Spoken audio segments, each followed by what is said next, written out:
Hey guys, welcome to another episode of The Dopamine Fiend. And today we're going to talk about habits and dopamine, how the repetition hijacks your brain. So buckle up, you are in for a doozy. So we like to think we build habits with willpower. No, it is dopamine doing all the heavy lifting behind the scenes. Your brain doesn't care if you have a green kale smoothie, or you're doom scrolling.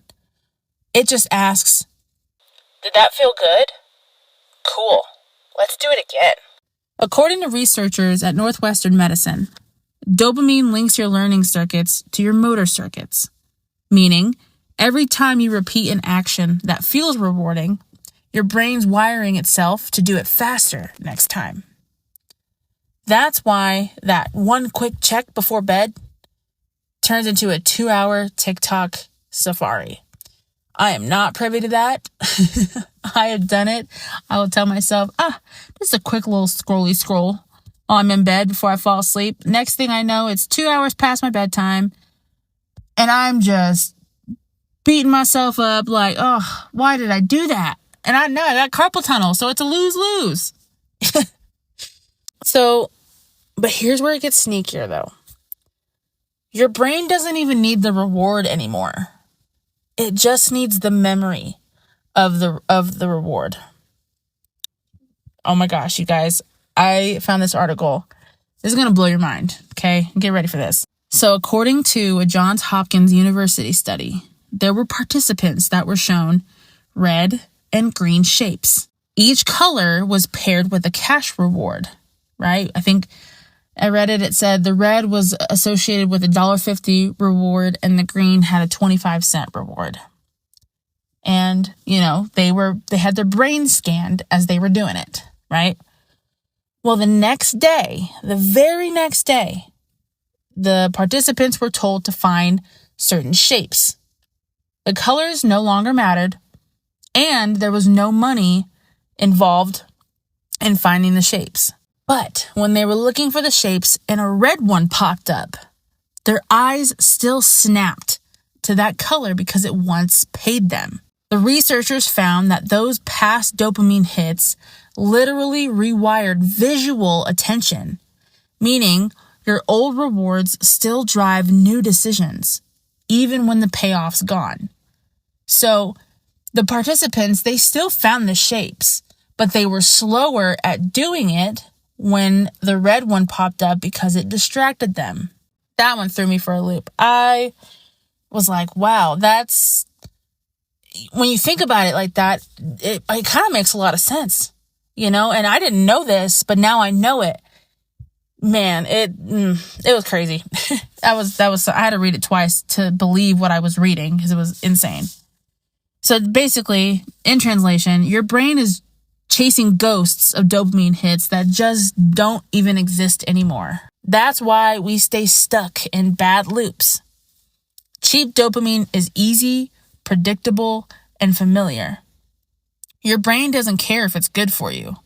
It cares if it worked once. According to Frontiers in Human Neuroscience, behaviors linked to strong emotional rewards become automatic faster than neutral ones. So instead of hating your habits, just hack them. Make the good ones feel good and the bad ones awkward. Super awkward. And yep, UCL psychology found it takes roughly 66 days to automate a new habit. But when you attach joy or pride to the habit, the process speeds up and you have a dopamine turbo boost. And I know what you're thinking. 66 days is a long time for a lot of us, right? That's 2 months. 2 months and 6 days. But when you think about the long-term reward you get at the end, like when you're on your fitness journey, and it's gonna not feel good in the beginning, you're gonna hate going, you're not gonna want to go, you're gonna want to skip days, you're gonna want to, not skip the fast food option that pops up, right? But when you think about The pride you take in going to the gym, the pride you take in feeling better and fitting in your clothes better. And even later on down the road, even 2 months, and people start noticing how you look, that supersedes anything when it comes to forming a new habit. I promise you. I'm definitely backing that one up with my fitness journey. People started noticing, and it made me want to go to the gym even more. So, it's time to fix your chemistry. We're going to break those haunted house habits that your dopamine has built. Number 1, stack the habits like Legos. According to behavioral change research, habit stacking, meaning linking a new action to something you already do, doubles your odds of sticking with it. So, if you make coffee, say an affirmation. When you brush your teeth, when you should be brushing your teeth. When you brush your teeth, flex some gratitude about whatever's going on in your life, something grateful that you're grateful for. It's the same dopamine, but it's an upgraded outcome. Number 2, reward loudly. Your brain doesn't respond to quiet success. Say it, dance it, even fist bump it. When you go work out, when you get a goal finished. Yep, I did that. Yep, I went to the gym. People may think of it as, conceited, but you're rewarding yourself verbally, and your brain will hear it and be like, yeah, we did do that. Let's do it again. That was cool, According to Dr. B.F. Skinner's reinforcement therapy, immediate praise cements the loop faster than any app notification. So you don't need validation from other people online. Just validate yourself. Who cares if no one saw it? You did. You saw it. You did it. You went through it. No one else did. So be proud of yourself and praise yourself for doing the thing you said you were going to do and the goal you were going to accomplish. Say it out loud. And if it gets to the point where you have to tell somebody else, do it. Anyways. But yes, that is absolutely true. I tell myself all the time, yep, I go to the gym. I go to the gym 6 days a week. I have a very hectic schedule, but I make time to go to the gym because I get to say, I went to the gym. I love it. I love going to the gym. Number 3, make bad habits a pain in the butt. The Journal of Behavioral Decision Making says adding friction breaks autopilot faster than guilt ever will. So, hide the junk food, delete the shortcuts, hide the dopamine dealer, aka your phone, put it in another room. You don't need it all the time, especially when you're trying to regulate your dopamine, right? Number 4, track the tiny wins. Visual dopamine counts too. Calendars, streaks, stickers. Each checkmark gives your brain a micro hit of, we're doing it. We're doing the thing. And I know you remember when you were in kindergarten and your teacher gave you a star and you ran straight home off the bus or when your parents picked you up. Mom, Dad, I got a star today. I got a sticker today. I got a smiley face. And you were just so happy you had to tell someone. That is dopamine. That is a micro hit of dopamine. And that's what matters because it was good, clean, healthy. Like my niece, she's in kindergarten.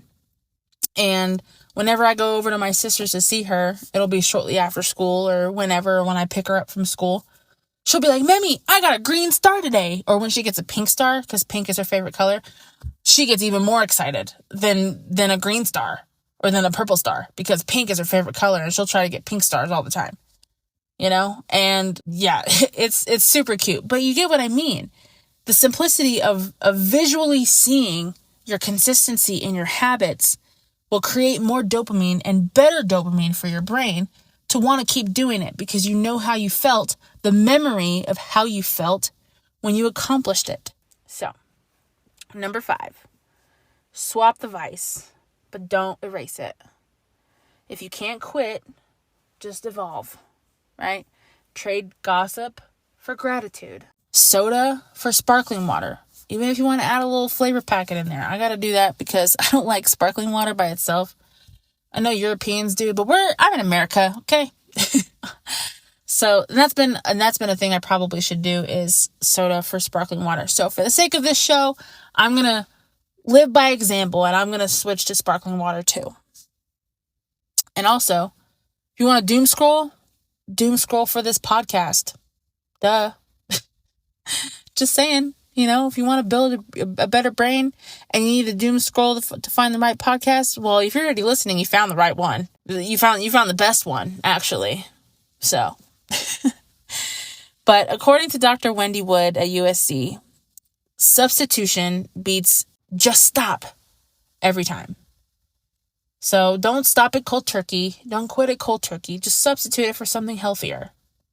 Your brain will acknowledge it. And over time, you won't even realize your autopilot will be to good habits now, So stop fighting your brain. Just retrain it. You built the habit. Now you get to reprogram the algorithm. Because your habits aren't chains. They're just autopilot settings. When you rewrite the reward, you rewrite the outcome. That's how you turn chaos into consistency. Next episode, we're heading to the mental gym, how to train your dopamine like a muscle so it craves discipline, not distraction. Dopamine Fiend. Backed by neuroscience, delivered with sass. I'll see you next episode.